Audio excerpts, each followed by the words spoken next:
वडवणी तालुक्यातल्या डोंगरेवाडी सोन्नाखोटा येथील रहिवासी असणारा गणेश डोंगरे आणि त्याची पत्नी ऊसतोडीसाठी आले होते। कारखान्याजवळ ते थांबले असताना गणेश डोंगरे याच्या अंगावरून ट्रॅक्टर ट्रॉली गेली।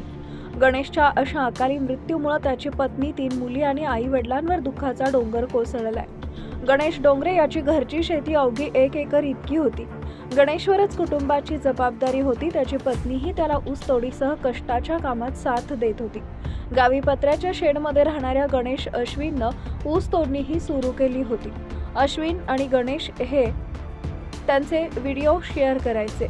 ऊस तोडणी करत ज्या परिस्थितीत आपण राहतोय, आपण जे काम करतोय ते दोघेही दाखवत असत। लातूर जिल्ह्यात साखर कारखान्यावर ऊस तोडीसाठी गणेश आणि अश्विनी आले होते।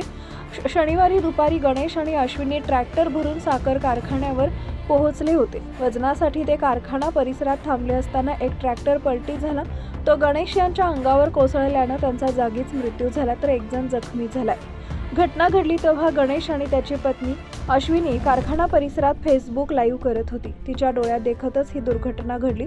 तिला लक्षात आलं तेव्हा लाईव्हमध्येच ती किंचाळल्याचंही ऐकू येतंय।